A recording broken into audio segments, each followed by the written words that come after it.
والله يهدي من يشاء إلى صراط مستقيم.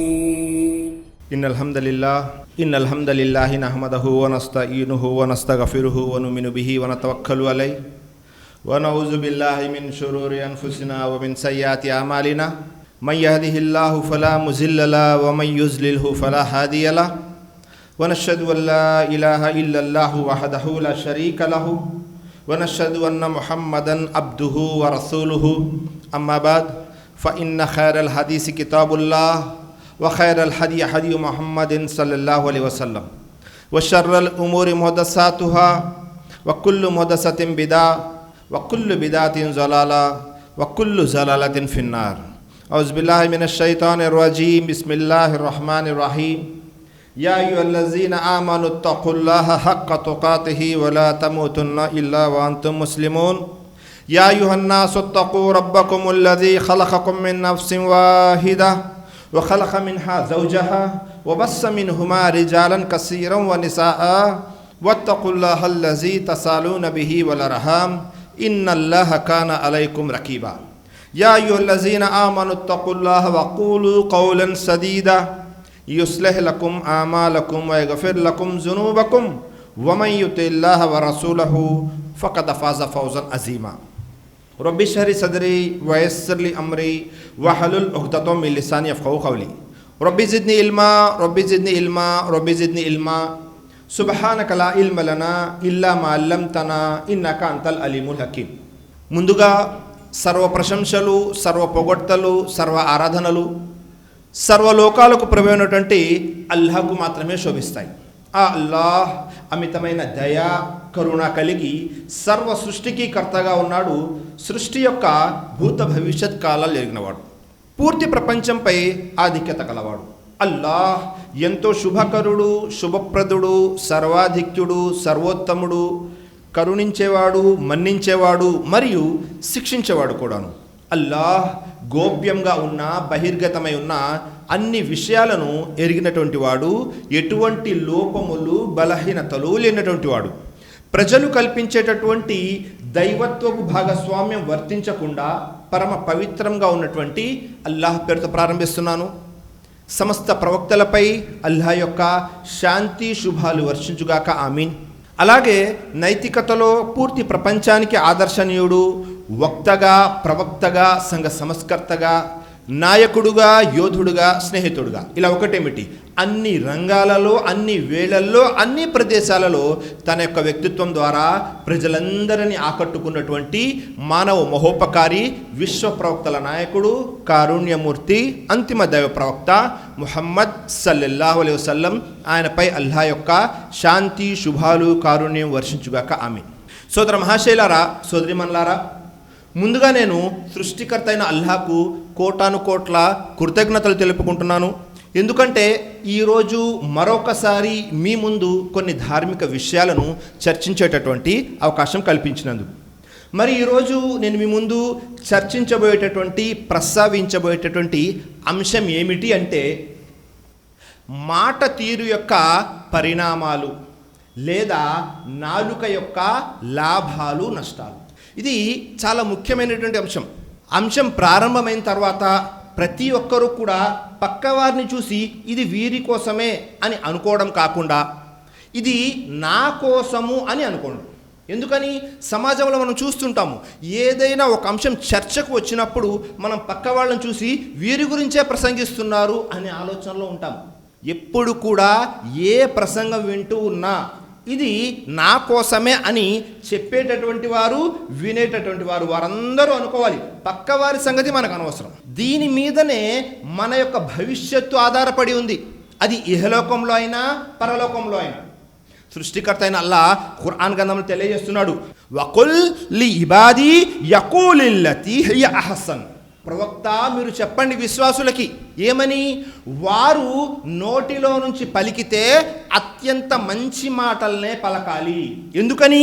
ఇన్న శైతాన యంజగు బైనహుం ఇన్న శైతాన కాన లిల్ ఇన్సాని అదువ్వం ముబీనా. ఓ ప్రవక్త, విశ్వాసులకు చెప్పండి, వారు నోటిలోంచి పలికితే అత్యంత మంచి మాటలనే పలకాలి. ఎందుకని అంటే శైతాన్ ఈ మాటల ద్వారా ఒకరి మీద మరొకరికి చెడు అభిప్రాయం కలిగిస్తాడు. ఒకరికి మరొకరికి ఇద్దరి మధ్యలో గొడవలు పుట్టిస్తూ ఉంటాడు.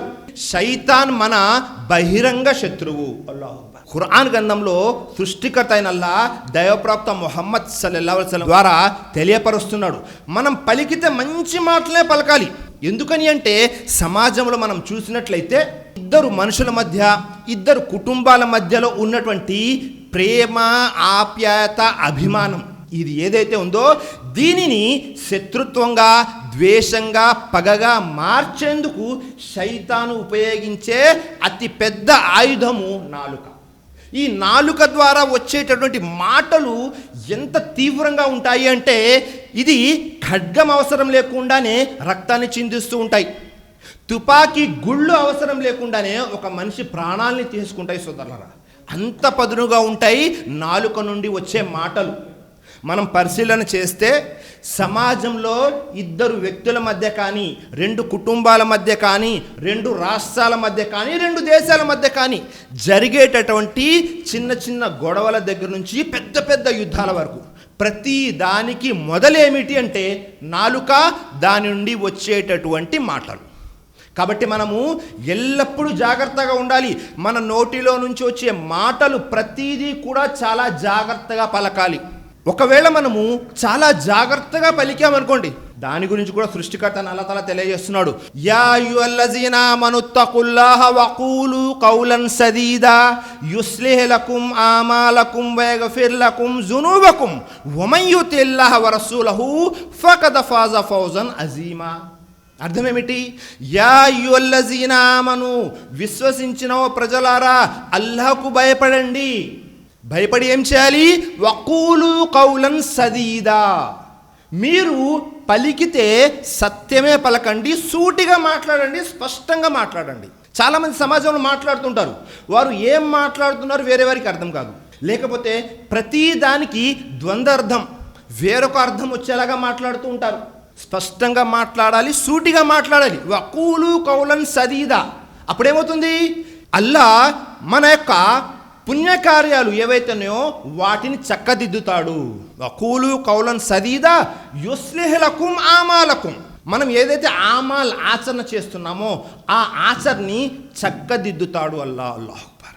ఆ తర్వాత వయగ్ఫిర్ లకుం, మరియు మనతో జరిగే చిన్న చిన్న తప్పులు, పొరపాట్లు ఏవైతున్నాయో వాటిని క్షమిస్తాడు.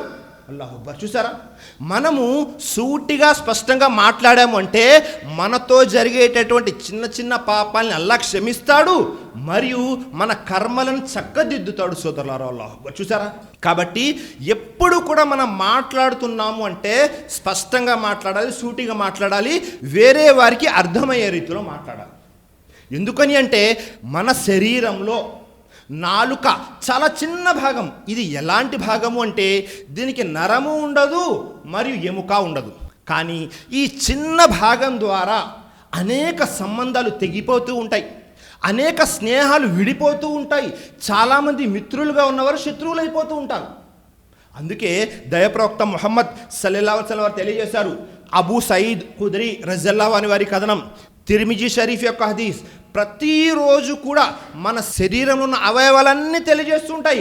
ఇన్నమా నహ్ను బిక్, మేమందరం కూడా, మిగతా అవయవాలు మేమందరం కూడా ఈ నాలుక ఏదైతే ఉందో నిన్ను అనుసరిస్తున్నాము. ఫైనిస్తకంతా ఇస్తకంనా, నీవు సరైన విధానంలో ఉన్నావు అంటే మేము కూడా సరైన విధానంలో ఉంటాము. నీవు మంచిగా ఉంటే శరీర అవయవాలన్నీ కూడా మంచిగా ఉంటాయి.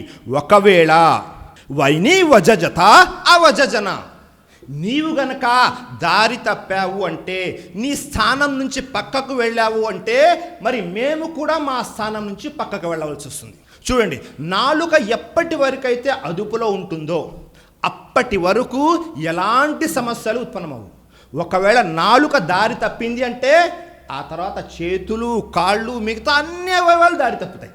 దాని ద్వారా ఒకరికి మరొకరి ద్వారా, మరొకరికి ఇంకొకరి ద్వారా నష్టం చేకూరుస్తూ ఉంటుంది, ఇబ్బంది పడవలసి వస్తుంది. అల్లాహు అక్బర్. ఈ నాలుక చాలా చిన్నగా ఉంది, కానీ దీని ద్వారానే ఒక మనిషి విశ్వాసి అవుతాడు. ఈ నాలుక ద్వారా వచ్చే మాటల ద్వారానే ఒక మనిషి కాఫిర్ అయిపోతాడు, తిరస్కారి అయిపోతాడు, మరొక మనిషి ముష్రిక్ అయిపోతాడు. ఈ నాలుక ద్వారా వచ్చే మాటల ద్వారా. అల్లాహు అక్బర్. కాబట్టి దీనిని చాలా తక్కువగా అంచనా వేయకూడదు. మరీ ముఖ్యంగా మనము మన జీవితంలో ఏది మాట్లాడినా చాలా జాగ్రత్తగా ఆచితూచి మాట్లాడాలి. అరబీలో ఒక నానుడు ఉంది, కీమతుల్ మరై లిసానుహు. ఒక వ్యక్తి యొక్క విలువ స్థాయి ఎవరు నిర్ధారిస్తారు అంటే అతని నాలుక. ఒక వ్యక్తి యొక్క స్థాయి ఏమిటి, ఆ వ్యక్తి యొక్క అంతస్తు ఏమిటి, ఎవరు నిర్ధారిస్తారు? అతని యొక్క నాలుక. అతని యొక్క బరువు ఏమిటి? బరువు అంటే శరీరం యొక్క బరువు కాదు, అతను మాట్లాడే మాటల యొక్క బరువు అతని నాలుక నిర్ధారిస్తుంది. ఒక వ్యక్తి మంచిగా మాట్లాడారా, సమాజంలో అందరూ కూడా అతనితో మంచిగా ఉంటారు. ఒక వ్యక్తి ఎంత చులకనగా మాట్లాడితే అతని స్థాయి అంత పడిపోతూ ఉంటుంది, విలువ ఉండదు. చాలామంది సమాజంలో మాట్లాడుతుంటే ఎవరు పట్టించుకోరు, ఈ వ్యక్తి ఇంతలేండి, ఇలాగే వాగుతూ ఉంటాడు. అవునా కదా? కారణం ఏమిటి? నాలుక నుంచి వచ్చేటటువంటి మాటలు మన యొక్క స్థాయిని నిలబెడతాయి. మీరు ఏ స్థాయిలో ఉన్నారు అని ఒక వ్యక్తి యొక్క మాటల ద్వారా మనం పసిగట్టవచ్చు. ఒకసారి దైవ ప్రవక్త ముహమ్మద్ సల్లల్లాహు అలైహి వసల్లం వారు ముఆజ్ బిన్ జబల్ రజియల్లాహు అన్హు వారిని కూర్చోపెట్టి అనేక విషయాలు తెలియజేశారు, ధార్మిక విషయాలు, అన్ని విషయాలు తెలియజేసి, ఓ ముఆజ్ జాగ్రత్తగా విను, నేను చెప్పిన అన్ని విషయాల యొక్క సారాంశం ఏమిటి అంటే, నాలుకను పట్టుకున్నారు, కుఫ్ అలైక హాజా, దీనిని నువ్వు అదుపులో ఉంచుకో, నియంత్రణలో ఉంచుకో. ఇది నియంత్రణలో ఉంటే చెప్పిన అన్ని విషయాల నుండి నువ్వు లాభం పొందవచ్చు. ముఆజ్ బిన్ జబల్ రజియల్లాహు అన్హు వారికి సందేహం వచ్చింది, ప్రవక్త, మేము నోటిలో నుండి పలికేటటువంటి మాటలకు కూడా అల్లా మనల్ని ప్రశ్నిస్తాడా? దీనికి కూడా పట్టుంటుందా? అనగానే వెంటనే దైవప్రవక్త వారికి ఆశ్చర్యం కలిగింది. ఓ ముఆజ్, ఏం మాట్లాడుతున్నావు అని తెలియజేస్తూ, సకిలత్ కా ఉమ్ముక యా ముఆజ్, ఓ ముఆజ్, నిన్ను నీ తల్లి పోగొట్టుకోగాక ఏం అడుగుతున్నావు? ఆశ్చర్యం వేసింది దైవప్రవక్త వారికి. ముఆజ్ బిన్ జబల్ రజియల్లాహు అన్హు వారు అడిగినటువంటి ప్రశ్నకు మనము పరిశీలన చేస్తే, ఒక వ్యక్తి నరకంలో తలక్రిందులుగా వ్రేలాడదీయడానికి అన్నిటికంటే ఎక్కువ కారణం ఏమిటో తెలుసా? తను తన నోటిలో నుంచి తీసేటటువంటి మాటలు. అల్లాహు అక్బర్. ఏ వ్యక్తి అయితే తన నోటిలో నుంచి మాటలు తీస్తాడో అవే నరకంలో తలక్రిందులుగా వ్రేలాడదీస్తూ ఉంటాయి అని తెలియజేసి దైవప్రవక్త వారు హదీస్ కూడా తెలియజేశారు. వహల్ యకుబ్బు నాస ఫిన్నారి అలా వుజూహిహిం ఔ అలా మనాకిరిహిం ఇల్లా హసాయిదు అల్సినతిహిం. ఒక వ్యక్తి నరకంలో తలక్రిందులుగా వ్రేలాడదీసినా, లేకపోతే బోర్లా పండుకోబెట్టి తీసుకువెళ్ళి తిన్నగా నరకంలో పారవేసినా, దానికి కారణము, అతిపెద్ద కారణం ఏమిటి అంటే తను నోటిలో నుంచి, నాలుక నుంచి వచ్చేటటువంటి మాటలు అని తెలియజేశారు. అల్లాహ్ అక్బర్. ఇంత ముఖ్యమైన విషయాలు చూడండి. ఈ నాలుక నుంచి వచ్చేటటువంటి మాటల ద్వారానే మన యొక్క ఇహలోకంలో కానీ పరలోకంలో కానీ భవిష్యత్తు నిర్ధారించబడుతూ ఉంటుంది. ఒక చిన్న మాట ద్వారా, ఒక చిన్న పదం ద్వారా ఒక వ్యక్తి గర్వాన్ని ప్రదర్శిస్తాడు, మరొక వ్యక్తి తిరస్కారాన్ని ప్రదర్శిస్తాడు, మరొక వ్యక్తి వేరే వారిని చులకనగా చేసి మాట్లాడుతుంటాడు, కేవలం ఈ నాలుక ద్వారా. మనం సమాజం చూస్తుంటాం.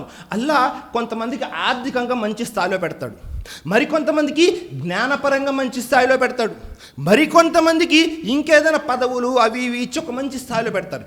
ఎప్పుడైతే వారు ఆ స్థాయికి వెళ్తారో వెంటనే వేరే వారందరినీ తక్కువ చేసి చూస్తూ ఉంటారు. వీరందరూ కూడా అలాంటి వాళ్ళు, ఇలాంటి వారు అంటూ ఉంటారు. కేవలము నోటిలో నుంచి వచ్చే ఒక మాట కారణంగా, ఒక్క పదం కారణంగా ఏమవుతుందో తెలుసా? ఒక్కొక్కసారి మనిషి కూడా ఊహించడు, దాని యొక్క స్థాయి తెలియదు, వివరణ తెలియదు, తెలియకుండానే అనేస్తాడు. దాని కారణంగా స్వర్గంలో ఉన్నత స్థానానికి వెళ్ళిపోతాడు. ఒక్కొక్కసారి ఆలోచించకుండా, తెలుసుకోకుండా మాట్లాడే ఒక పదం ద్వారా ఆ వ్యక్తి శాశ్వతంగా నరకంలోకి వెళ్ళిపోతాడు. అల్లాహు అక్బర్. గడిచినటువంటి కాలాలు ఏవైతే ఉన్నాయో, బనీ ఇస్రాయల్లో జరిగినటువంటి ఒక సంఘటన. బనీ ఇస్రాయల్లో ఇద్దరు వ్యక్తులు ఉన్నారు, జాగ్రత్తగా వినండి. మనం సమాజంలో ఇలాంటి పదాలు వాడుతూ ఉంటాము. ఇద్దరు వ్యక్తులు ఉన్నారు. ఒక వ్యక్తి బాగా ఆరాధన చేసేటటువంటి వ్యక్తి, ఒక వ్యక్తి బాగా ఆరాధన చేస్తుంటాడు. మరొక వ్యక్తి ఆరాధన కాస్త తక్కువ చేస్తూ ఉంటాడు, మరియు చిన్న చిన్న పొరపాట్లు పాపాలు చేస్తుంటాడు. వెంటనే ఈ బాగా ఆరాధన చేసే వ్యక్తి ప్రతిరోజు చెబుతూ ఉంటాడు, ఈ తప్పు చేయొద్దు, ఈ తప్పు చేయొద్దు అని. కానీ ఆ వ్యక్తి చేస్తూనే ఉంటాడు. వెంటనే ఈ వ్యక్తికి కోపం వస్తుంది. ఎక్కడుంది ఇది? సహీ ముస్లింలో ఉంది. దైవప్రవక్త వారు తెలియజేస్తున్నారు. ఆ వ్యక్తి వెంటనే ఏమన్నాడో తెలుసా? వల్లాహి లా యగ్ఫిరుల్లాహు లిఫులాన్, అల్లా మీద ప్రమాణం చేసి చెబుతున్నాను, నిన్ను అల్లా క్షమించడు అని ఈ ఆరాధన చేసే వ్యక్తి మరొక వ్యక్తికి తెలియజేశాడు. అల్లాహు అక్బర్. అప్పుడప్పుడు మనము చేసేటటువంటి ఆరాధన, మనం చేసేటటువంటి మంచి పనులు కూడా మనలో గర్వాన్ని తీసుకొస్తాయి సోదరులారా. వెంటనే ఎప్పుడైతే ఈ వ్యక్తి ఈ మాట అన్నాడో అల్లాహకు కోపం వచ్చేసింది. నా యొక్క తీర్పుని నీవు ఎలా తెలియజేస్తావు? నేను ఇష్టమైన వారిని క్షమిస్తాను, ఇష్టమైన వారిని శిక్షిస్తాను, కానీ నీకు అనుమతి లేదు నా మీద ప్రమాణం చేసి నేను ఎవరిని క్షమిస్తాను, ఎవరిని శిక్షిస్తాను అని చెప్పేది అని. వెంటనే అల్లాహ్ తాలా ఏం తెలియజేశాడు తెలుసా? మన్జల్లజీ యతఆలా అలయ్య అన్ లా అగ్ఫిర్ లి ఫులాన్. నేను తెలియజేస్తున్నాను, ఏ వ్యక్తి అయితే ఎక్కువ ఆరాధన చేస్తున్నాడో ఆ వ్యక్తి శాశ్వతంగా నరకంలో, ఎవరైతే కొద్దిగా ఆరాధన చేసి చిన్న చిన్న తప్పులు చేస్తున్నారో ఆ వ్యక్తిని నేను క్షమించి వేశాను, స్వర్గంలో పంపించేశాను. అల్లాహు అక్బర్. చూసారా, మనం ఎప్పుడు కూడా మనం సరైన మార్గంలో ఉన్నప్పటికీ, మంచి పనులు చేస్తున్నప్పటికీ, ఆరాధన ఎక్కువ చేస్తున్నప్పటికీ వేరే వారిని తక్కువ చేసి చూడకూడదు. మన నోటిలో నుంచి వచ్చే ఒక పదం మనం స్వర్గంలోకి వెళ్తూ వెళ్తూ ఆ పదం చెప్పిన కారణంగా నరకంలోకి వెళ్ళిపోయాం. ఇవన్నీ కూడా దైవప్రవక్త తెలియజేశారు. జాగ్రత్తగా ఉండండి, నాలుక నుండి వచ్చేటటువంటి మాటలు మీ యొక్క భవిష్యత్తు నిర్ణయిస్తాయి అని. అల్లాహు అక్బర్. మరి ఎంత జాగ్రత్తగా ఉండాలి సోదరులారా. ఈ విషయమే కాదు, దైవప్రవక్త ముహమ్మద్ సల్లల్లాహు అలైహి వసల్లం వారు అనేక విషయాలు తెలియజేశారు. ఒకసారి ఏమైంది, మూసా అలైహిస్సలాం ఇలా నుంచొని ప్రసంగం చేస్తున్నారు.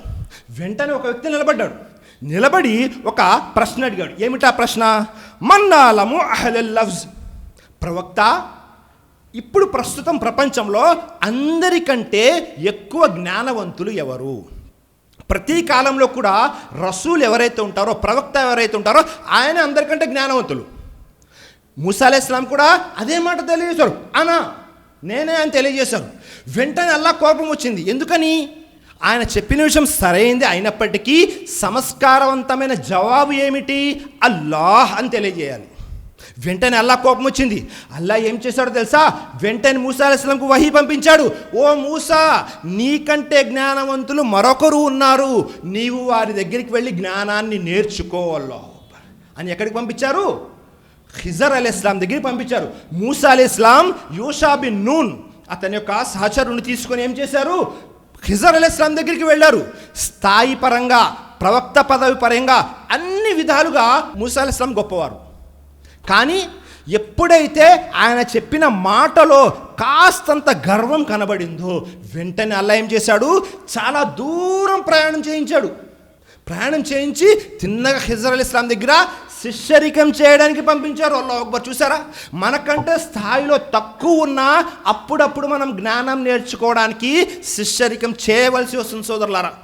మూసా అలైహిస్సలాం వెళ్ళి ఏ సంఘటన అయితే మనం సూర కహఫ్ ప్రతి జుమారో చదువుతుంటాము, అందులో ఉన్న సంఘటన 3 విషయాలు, పూర్తి వివరణలోకి వెళ్ళటం లేదు. 3 విషయాలు ఏమిటది? ఖిజర్ అలైహిస్సలాం ఒక పడవకి రంధ్రం చేస్తారు, ఆ విషయం మూసా అలైహిస్సలాంకి అర్థం కాదు. మరొకటి, చిన్న బాలుని హతమారుస్తారు, ఆ విషయం కూడా మూసా అలైహిస్సలాంకి అర్థం కాదు. 3వ విషయము, పడిపోతున్నటువంటి ఒక గోడని నిలబెడతారు. ఈ 3 విషయాల యొక్క అర్థము మూసా అలైహిస్సలాంకి అర్థం కాదు. అంటే దైవ ప్రవక్త ఎవరైతే ఖిజర్ అలైహిస్సలాంకు ఉన్నారో ఆయనకి అల్లాహ్ ఒక జ్ఞానాన్ని ఇచ్చాడు, ఆ జ్ఞానం మూసా అలైహిస్సలాం దగ్గర లేదు. కాబట్టి మనము సమాధిలోకి వెళ్ళకముందే మన ఏదైతే ఉందో, మన గర్వం ఏదైతే ఉందో అది సమాధిలో పాతి పెట్టాలి సోదరులారా. ఒకవేళ మనము గర్వం ప్రదర్శించాము అంటే మీరు ఎంత పుణ్యకార్యాలైనా చేసుకోండి, మీ ద్వారా ఎంతమందికి సత్యం అర్థం అవ్వనివ్వండి, కానీ గర్వం అనేది ఉందా, మనం చేసిన ఆచరణ అంతా పూర్తిగా వ్యర్థమైపోతుంది. కాబట్టి ఎట్టి పరిస్థితుల్లో కూడా మన దగ్గర ఉన్నటువంటి డబ్బు, ఆస్తి, ఐశ్వర్యం, పదవులు, హోదాలు వేటిని చూసి కూడా మనము గర్వపడకూడదు. మరియు ఆ తర్వాత దైవప్రవక్త ముహమ్మద్ సల్లల్లాహు అలైహి వసల్లం వారి జీవితంలో అనేక యుద్ధాలు జరిగాయి. అందులో ఒక యుద్ధం జరిగింది, జంగే హునైన్ యొక్క యుద్ధం. హునైన్ యుద్ధంలో ఒక చిన్న పొరపాటు దైవప్రవక్త యొక్క శిష్యులతో జరిగింది. ఏమిటా పొరపాటు? అప్పటి వరకు ఎప్పుడూ లేనంత సైన్యము దైవప్రవక్త వెనక ఉంది. ఎంత? దాదాపుగా 12,000 మంది సైనికులు. అల్లాహు అక్బర్. మొట్టమొదటి యుద్ధం జంగే బదర్లో కేవలం 313. ఇప్పుడు జంగే హునైన్లో 12,000 మంది సహాబాలు సైన్యం ఉంది. ఈ సైన్యాన్ని చూసి సహాబాలలో కొంతమంది నోటిలో నుంచి వచ్చినటువంటి మాటలు ఏమిటో తెలుసా? అల్లాహు అక్బర్. చూడండి, లన్ నుగ్లబల్ యౌమ మిన్ కిల్లా. ఈరోజు ఈ సంఖ్య ఏదైతే ఉందో 12,000 మంది, దీని ద్వారా మనము ఎట్టి పరిస్థితుల్లో కూడా యుద్ధాన్ని ఓడిపోము అన్నారు అల్లాహ్. చూడండి, అప్పటి వరకు అల్లాహ్ మీద ఉన్నటువంటి నమ్మకం కాస్త ఈరోజు ఏమైపోయింది? మన వెనుక ఉన్నటువంటి సంఖ్య మీదకి వెళ్ళిపోయింది. 12,000 మంది సహాబాలు. నమ్మకం కాస్త పూర్తిగా మారిపోయింది. ఎలాగైనా మనం ఈరోజు గెలిచేస్తాం. అల్లాహ్ ఎప్పుడైతే ఈ మాటలు సహాబాల నోటి నుండి వచ్చాయో వెంటనే యుద్ధంలో ఏమైందో తెలుసా? 12,000 మంది సహాబాలు వెన్ను చూపి పారిపోయారు. అల్లాహు అక్బర్. ఒక్కరు కూడా లేరు. యుద్ధ మైదానంలో దైవప్రవక్త చుట్టూ కేవలం 100 మంది మాత్రమే ఉన్నారు. మిగతా వారందరూ కూడా యుద్ధ మైదానం నుండి పారిపోయారు, తిత్తరబెత్తరైపోయారు. అల్లాహు అక్బర్. దాని గురించి సృష్టికర్త అయిన అల్లాహ్ ఖురాన్ గ్రంథంలో సూరే తౌబా 9వ అధ్యాయం 25-26 వాక్యాలు తెలియజేస్తున్నాడు. లఖద్ నసరకముల్లాహు ఫీ మవాతీన కసీరతిన్ వ యౌమ హునైన్. అర్థం ఏమిటి? అల్లాహ్ మీకు అనేక సందర్భాల్లో సహాయం చేశాడు. హునైన్ యుద్ధంలో కూడా సహాయం చేశాడు. అప్పుడు మీరు వెన్ను చూపి పారిపోసాగారు. ఎందుకని? మీరు గర్వపడ్డారు ఈ యొక్క సంఖ్యని చూసి. అల్లాహు అక్బర్. ఈ సంఖ్య ఏదైతే ఉందో ఆ సంఖ్యను చూసి మీరు గర్వపడ్డారు. అప్పుడు అల్లాహ్ ఏం చేశాడో తెలుసా? సుమ్మ అన్జలల్లాహు సకీనతహు అలా రసూలిహి వ అలల్ ముమినీన్. అల్లాహు అక్బర్. అల్లాహ్ ఏం చేశాడో తెలుసా? ఒక సకీనత్ని పైనుంచి దింపాడు. సకీనత్ అంటే మన మీద ఒక శాంతి స్థిమితాన్ని. ఎప్పుడైతే దైవప్రవక్త వారు ఆయన చుట్టూ ఉన్న 100 మంది సహాబాలు అక్కడే ఉండి మిగతా వారందరినీ కూడా దగ్గరికి పిలిచి వారిలో ఒక ఉత్తేజాన్ని రగిలింపజేశారు.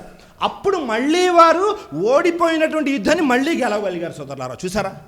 చూడండి, ఎప్పుడు ఓడిపోయినటువంటి ముహమ్మద్ సల్లల్లాహు అలైహి వసల్లం యొక్క సహాబాలు ఈ యుద్ధంలో నోటిలో నుండి వచ్చినటువంటి చిన్న చిన్న పదాల కారణంగా ఓడిపోవలసి వచ్చింది యుద్ధాన్ని. ఆ తర్వాత మళ్ళీ అల్లాహ్ యొక్క కారుణ్యం వల్ల గెలిచారు. సోదరులారా, ఇలా అనేక సంఘటనలు ఉన్నాయి. మన నోటి ద్వారా వచ్చేటటువంటి ఏవైతే మాటలు ఉన్నాయో వాటి ద్వారా మన యొక్క భవిష్యత్తు ఏర్పడి ఉంటుంది. మనం అనేక పరిణామాలు ఎదుర్కోవాల్సి వస్తూ ఉంటుంది. చాలామంది తెలుసో తెలియకో నోటికి ఏదొస్తే అది మాట్లాడేస్తుంటారు. మనము మంచిగా ఉన్నాం అల్హమ్దుల్లా, మన పక్కన వారు నమాజ్కి రావటం లేదు, లేదా మంచి పనులు చేయటం లేదు. మీ పని సాధ్యమైనంత వరకు వారిని సరైన విధానంగా చెప్పడమే. వారిని బలవంతం చేసేది లేదు, మరియు వారిని కించపరిచేది అసలు లేదు. ఒకవేళ మన నోటిలో నుంచి వచ్చే మాటలు వేరే వారికి ఇబ్బంది కలిగించాయి అంటే గుర్తుపెట్టుకోండి, మనం చేసేటటువంటి పుణ్యాలు అన్నీ కూడా వృధా అయిపోతాయి. దైవప్రవక్త వారి కాలంలో బను ముస్తలక్ అనే యుద్ధం నుంచి వస్తూ ఉన్నప్పుడు మీ అందరికీ తెలిసినటువంటి విషయమే, ఆయిషా సిద్దికా రజియల్లాహు అన్హా వారి మీద ఒక బొహతాన్ అపనింద పడింది. ఏమిటా నింద? వేరే సహాబీతో వ్యభిచారం చేశారు అనే ఒక బొహతాన్. ఎవరు? ఆనాటి కాలంలో ఉన్న మునాఫిక్లందరూ కూడా ఈ దుష్ప్రచారాన్ని, ఈ ప్రాపగండాన్ని, ఈ నిందని పూర్తి మదీనాలో వ్యాపింపజేశారు. అల్హమ్దులిల్లా, ఎవరైతే విశ్వాసులు మోమినీన్ ఉన్నారో వారందరూ కూడా నిలకడగా ఉన్నారు. అటు ఇటు ఎటుపక్క డొర్లలేదు. ఎందుకని? విషయం తెలియదు. కానీ 3 సహాబాలు మాత్రము ఈ యొక్క దుష్ప్రచారంలో పాలు పంచుకున్నారు. ఎవరా 3? హస్సాన్ బిన్ సాబిత్ రజియల్లాహు అన్హు వారు, మిస్తాహ్ బిన్ అసాసా రజియల్లాహు అన్హు వారు, మరియు హమ్న బిన్తే జహష్ రజియల్లాహు అన్హా వారు. 2 మగవారు, 1 స్త్రీ. ఈ 3 సహాబాలు కూడా ఎలాంటి సహాబాలు అంటే చిన్న చిన్న వ్యక్తులు కాదు. వీరి యొక్క విశ్వాసంలో ఎవరికీ అనుమానం లేదు, వీరి యొక్క ఆచరణలో ఎవరికీ అనుమానం లేదు, వీరికి దైవప్రవక్త మీద ఉన్న ప్రేమలో కూడా ఎవరికీ అనుమానం లేదు. కానీ ఏదైతే ప్రాపగండా జరుగుతుందో అందులో వీరు కూడా పాలు పంచుకున్నారు.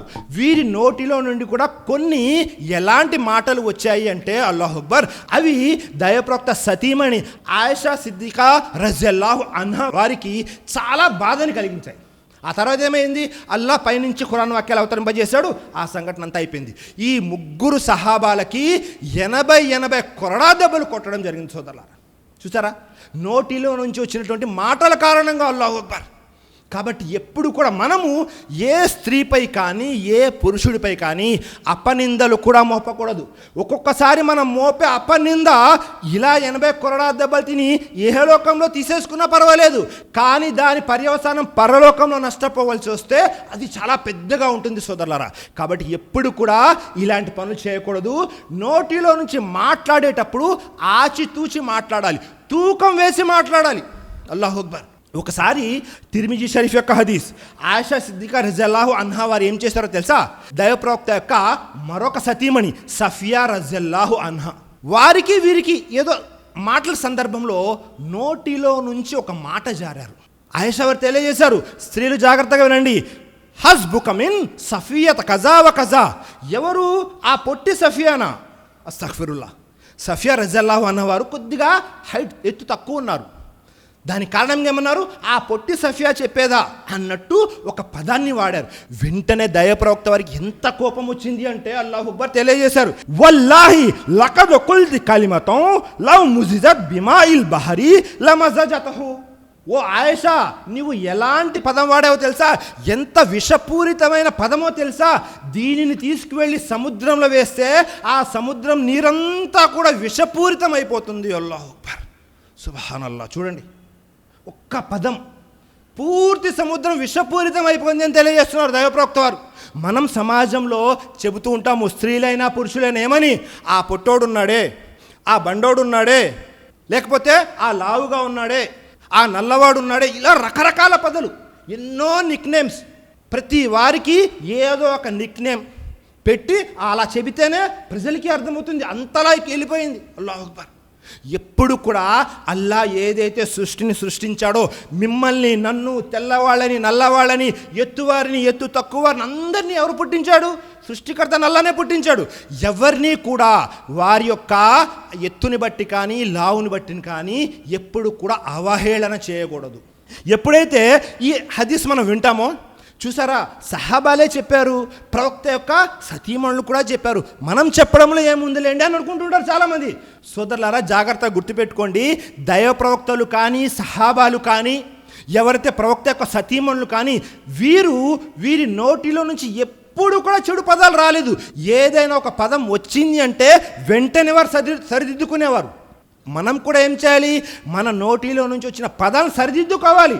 మనలో ఎప్పుడో ఒకప్పుడు ఏదో ఒకటి పదం వస్తూ ఉంటుంది. వెంటనే మనం ఏం చేయాలి? మన ద్వారా వచ్చినటువంటి పదజాలం ద్వారా ఎవరైనా బాధపడితే మన యొక్క తప్పుని సరిదిద్దుకోవాలి. అంతేకాని అది చూసి మేము కూడా ఇలాగే చేస్తాంలేండి, లేదు. ప్రవక్తలు సహాబాలు అల్హమ్దులిల్లా విశ్వాసపరంగా ఆచారపరంగా చాలా అత్యున్నత స్థానంలో ఉన్నారు. వారికి మనకి పోలిక లేనే లేదు. ఒకవేళ మీరు అలా అనుకుంటే, ఆయిషా వారు ఒకే ఒక్కసారి అన్నారు ఈ మాట. మిగతా ఎన్ని పుణ్యకార్యాలు చేశారు? మరి మీరు అన్ని పుణ్యకార్యాలు చేస్తున్నారా? లేదు. కాబట్టి జాగ్రత్తగా ఉండండి. మరీ ముఖ్యంగా స్త్రీలను ఉద్దేశించి దైవప్రవక్త వారు ఎప్పుడైతే ఈద్ నమాజ్ అవుతుందో పురుషులకి ఒకలా ప్రసంగం చేసేసి మళ్ళీ వెంటనే స్త్రీల దగ్గరికి వెళ్ళారు. వెళ్ళి స్త్రీలకు కూడా ప్రసంగం చేశారు. ఒకసారి ఇలాగే ప్రసంగం చేశారు. అబూ సయీద్ ఖుద్రీ రజియల్లాహు అన్హు వారి కథనం బుఖారీ మరియు ముస్లిం 2 హదీస్ గ్రంథాల్లోనూ ఉంది. దైవప్రవక్త స్త్రీల దగ్గరికి వెళ్ళి తెలియజేస్తున్నారు, యా మాషరన్ నిసా తసద్దఖ్నా ఫఇన్నీ ఉరీతుకున్నా అక్సర అహ్లన్నార్. ఓ మహిళా మనులారా, జాగ్రత్తగా వినండి. ఓ మహిళా మనులారా, మీరు నరకంలో ఎక్కువగా చూస్తున్నాను నేను మిమ్మల్ని. నరకంలో చాలా ఎక్కువగా ఉన్నారు మీరు, కాబట్టి జాగ్రత్తగా ఉండండి అనగానే వెంటనే స్త్రీల నుంచి ఒక అరుపు లేకపోతే ఒక ప్రశ్న ఉత్పన్నమైంది. ఫకుల్నా వబీమా యా రసూలుల్లా, ప్రవక్త ఎందుకని మేము స్త్రీలము నరకంలో ఎక్కువ ఉన్నాము అని అనగానే దైవప్రవక్త వారు తెలియజేశారు, కాలా తుక్సిర్ నల్లానా. దైవప్రవక్త వారు తెలియజేశారు, తుక్సిర్ నల్లానా, మీరు అతి ఎక్కువగా శపిస్తూ ఉంటారు. అల్లాహు అక్బర్. స్త్రీలలో ఉన్నటువంటి ఒక బలహీనత ఏమిటి అంటే ప్రతి చిన్న విషయానికి, ప్రతి పెద్ద విషయానికి, ప్రతిసారి కూడా ఏం చేస్తుంటారు, అనవసరంగా శపిస్తూ ఉంటారు. మీరు ఇలా అయిపోవాలి, మీరు అలా అయిపోవాలి, మీరు ఇదైపోవాలి, మీరు ఇదైపోవాలి. ప్రతిసారి కూడా ఎప్పుడైతే స్త్రీలు ఎక్కువగా శపిస్తూ ఉంటారో దాని కారణంగా వారు నరకంలో ఉంటారు.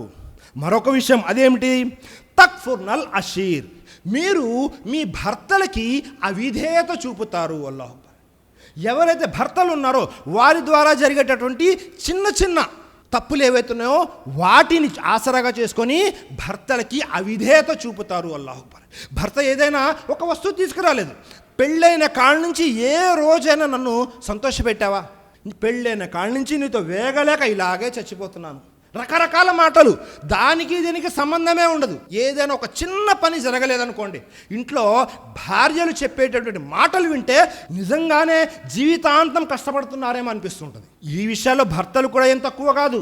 భర్తలు కూడా ఏం చేస్తారు, చిన్న చిన్న విషయాలకి నేను నీకు తలాఖ్ ఇచ్చేస్తాను, అన్నంలో ఉప్పు లేదా, లేకపోతే కూరలో కారం తక్కువైందా, బట్టలు సరిగ్గా ఉతకలేదా, నేను నీకు తలాఖ్ ఇచ్చేస్తాను. చిన్న చిన్న విషయాలకి నేను నీకు తలాఖ్ ఇచ్చేస్తానని భర్తలు చెబుతుంటారు. భార్యలు కూడా ఎప్పుడు అసంతృప్తి చెందుతూ ఉంటారు, ఎప్పుడు కూడా ఏదో ఒకటి చెబుతూ ఉంటారు. సోదరులారా, ఒకవేళ మనం తలాఖ్ ఇవ్వాలి అంటే అది మన భవిష్యత్తు నిర్ణయించేలా ఉండాలి. ఏదో కోపంలోనో లేకపోతే ఆవేశంలోనో తలాఖ్ ఇవ్వడం కాదు, చాలా మనశ్శాంతిగా స్థిమితంగా ఉండి తలాఖ్ ఇవ్వాలి. కోపంలో వచ్చేసి తలాఖ్ తలాఖ్ తలాఖ్ అని 3 సార్లు అనేసాము, ఇంకా తలాఖ్ అయిపోయిందని వెళ్ళిపోయేవారు ఉన్నారు. వెళ్ళిపోయిన తర్వాత జీవితాంతం బాధపడుతుంటారు, నేను అనవసరంగా నా భార్యను వదిలేశాను, పిల్లలు అటు ఇటు కాకుండా అయిపోయారు, ఒక కుటుంబం పూర్తిగా విచ్ఛిన్నమైపోతుంది. అల్లాహు అక్బర్. కాబట్టి ఎట్టి పరిస్థితుల్లో కూడా మనం కోపంలో ఎలాంటి నిర్ణయం కూడా తీసుకోకూడదు, స్త్రీలైనా పురుషులైనా, మరీ ముఖ్యంగా స్త్రీలు. ఎందుకని దైవప్రవక్త వారు తెలియజేశారు, స్త్రీలు నరకంలో ఎక్కువ ఎందుకు ఉంటున్నారు అంటే వారి నోటిలో నుంచి వచ్చేటటువంటి శాపాల కారణంగా మరియు భర్త యొక్క అవిధేయత కారణంగా. కాబట్టి ఈ విషయాన్ని జాగ్రత్తగా గమనించండి సోదరులారా. మరొక ముఖ్యమైన విషయం సృష్టికర్త అయిన అల్లాహ్ ఖురాన్ గ్రంథంలో తెలియజేశాడు. 2వ అధ్యాయం 83వ వాక్యంలో, వఖూలు లిన్నాసి హుస్నా, మీరు ప్రజలందరితోనూ మంచిగా మాట్లాడండి. అల్లాహ్ అక్బర్. ప్రజలందరితో మనం మంచిగానే మాట్లాడాలి. వారు విశ్వాసులైనా అవిశ్వాసులైనా, వారు మన తల్లిదండ్రులైనా, భార్య పిల్లలైనా, మన బంధువులైనా, అక్క చెల్లెలైనా, మస్జిద్ ముసల్లీలైనా, ఎవరైనా సరే అందరితో కూడా మంచి మాటలే మాట్లాడాలి. ఎట్టి పరిస్థితుల్లో కూడా మన నోటిలో నుంచి, ఒక విశ్వాసి నోటిలో నుంచి కత్తెరలాగా వచ్చే మాటలు ఎప్పుడూ రాకూడదు.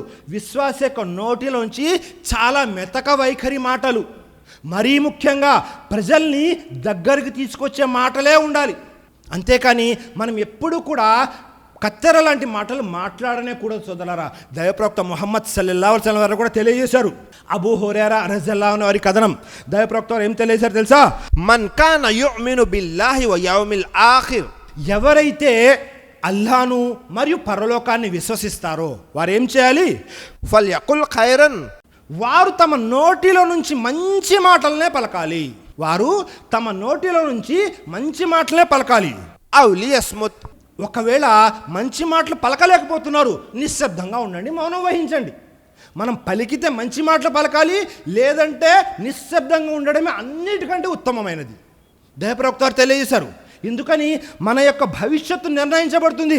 ఇహలోకంలో కూడా మనం చూస్తుంటాము, నోటి దురుసు కారణంగా మన వ్యాపారం మనం నుంచి దూరం అయిపోతుంది, నోటి దురుసు కారణంగా బంధువులు దూరం అయిపోతారు, నోటి దురుసు కారణంగా మస్జిద్కి వస్తే అందరూ ఏమంటారు తెలుసా, ఆ వ్యక్తి నోట్లో నోరు పెట్టకూడదండి. వింటున్నామా లేదా? ఆ వ్యక్తి నోరు పెట్టకూడదండి, పెట్టామంటే ఏదో ఒకటి చెప్తానే ఉంటాడు. ఎవ్వరు కూడా మన దరిదాపులకి రారు. అల్లాహు అక్బర్. ఒకవేళ మన నోరు మంచిదైతే, తెలుగులో సామెత ఉంది, నోరు మంచిదైతే ఊరు మంచిదవుతుంది. అవునా కదా? మన నోరు బాగుందనుకోండి, ఊర్లో ఉన్న వారందరూ కూడా మనకు బంధువులే, ప్రతి ఒక్కరు కూడా పలకరిస్తుంటారు, ఎలా ఉన్నారు ఎలా ఉన్నారు ఎలా ఉన్నారని. స్త్రీలలో కూడా మరీ ముఖ్యంగా ఇవే విషయాలు. ఎందుకని ఒక 2 స్త్రీలు కూర్చున్నారు అంటే వేరే వారి గురించి ఏదో ఒక లాంతాన్ జరుగుతూ ఉంటుంది. లాంతాన్ అంటే చెడు విషయాలు ఏదో ఒకటి మాట్లాడుతూనే ఉంటారు. కాబట్టి ఎట్టి పరిస్థితుల్లో కూడా మన నోటిలో నుంచి ఎలాంటి అబద్ధాలు కానీ, ఎలాంటి మునాఫికత్కి సంబంధించిన వచనాలు కానీ, తిరస్కార వైఖరికి సంబంధించిన వచనాలు కానీ, వేరే వారికి ఇబ్బందికి గురి చేసే వచనాలు కానీ, ఎలాంటి విషయాలు రాకూడదు.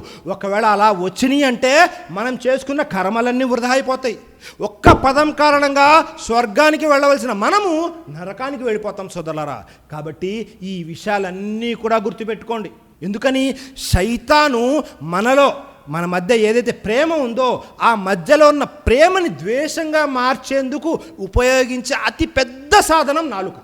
శరీరంలో పని చేస్తూ చేస్తూ చేతులు అలసిపోతాయి, పని చేస్తూ చేస్తూ కాళ్ళు అలసిపోతాయి, ఆలోచిస్తూ ఆలోచిస్తూ మెదడు కూడా అలసిపోతుంది. మాట్లాడుతూ మాట్లాడుతూ నాలుక అనేది దానికి అలసట అనేదే ఉండదు. 24 గంటలు మాట్లాడుతున్నా అలసట ఉండదు. అల్లా ఎలాంటి నియమాన్ని పెట్టాడు చూడండి, ఎలా సృష్టించాడు చూడండి మన నాలుకని. ఈ నాలుక ద్వారా ఎంతోమంది ఇద్దరు స్నేహితుల మధ్య గొడవ జరిగితే ఈ నాలుక ద్వారా వారిద్దరిని కలిపేయచ్చు. 2 దేశాల మధ్య జరిగేటువంటి యుద్ధము ఈ నాలుక ద్వారా దూరం చేసేయచ్చు, స్నేహితులుగా చేసేయచ్చు. అలాంటి నాలుక. ఈ నాలుకతో మీరు అనుకుంటే స్వర్గానికి వెళ్ళొచ్చు, అనుకుంటే నరకానికి వెళ్ళొచ్చు. ఈ నాలుక ద్వారా మీరు మంచి వ్యాపారము చేయొచ్చు, వ్యాపారాన్ని దూరం చేసుకోవచ్చు. ఈ నాలుక ద్వారా మీ బంధువులందరినీ దగ్గరకు తీసుకోవచ్చు, ఈ నాలుక ద్వారా మీ బంధువులందరినీ దూరం చేసుకోవచ్చు. ఈ నాలుక ద్వారా సమాజంలో ఉన్న వారందరినీ స్నేహితులుగా చేసుకోవచ్చు. ఇదే నాలుక ద్వారా సమాజంలో మీకు మీరే శత్రువుల్ని కూడా తయారు చేసుకోవచ్చు. కాబట్టి సోదరులారా, ఇక్కడ చెప్పినటువంటి విషయాలు ప్రతి విషయం కూడా చాలా ప్రయాసపడి ఖురాన్ మరియు సహీ హదీస్ల ఆధారంగా మీకు చెప్పడం జరిగింది. ఏదో అక్కడ విషయాలు ఇక్కడ విషయాలు తీసుకొచ్చి చెప్పినవి కాదు. కాబట్టి స్త్రీలు ఎవరైతే ఉన్నారో, పురుషులు ఎవరైతే ఉన్నారో, మనమందరం కూడా చెప్పేటటువంటి విషయాలని చెప్పడము వినడము కాకుండా ఆచరించేటటువంటి సద్బుద్ధిని, సౌభాగ్యాన్ని అల్లా మీకు నాకు మనందరికీ ప్రసాదించుగాక. ఆమీన్.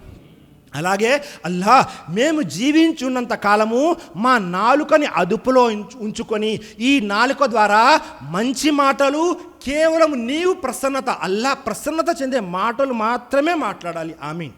అలాగే మనము మరియు మన భార్య, పిల్లలు ఎవరైతే ఉన్నారో వీరందరికీ కూడా ఈ విషయాన్ని అందజేసి వారు కూడా ఈ విషయాన్ని అనుసరించే వారిలో చేర్చు. ఆమీన్. అలాగే ఇక్కడ ఉన్నటువంటి వారిలో ఎవరైతే అప్పుల బాధతో బాధపడుతున్నారో అల్లా వారి అప్పులు తీర్చేటటువంటి మంచి మార్గాన్ని సులభతరం చేయి. ఆమీన్.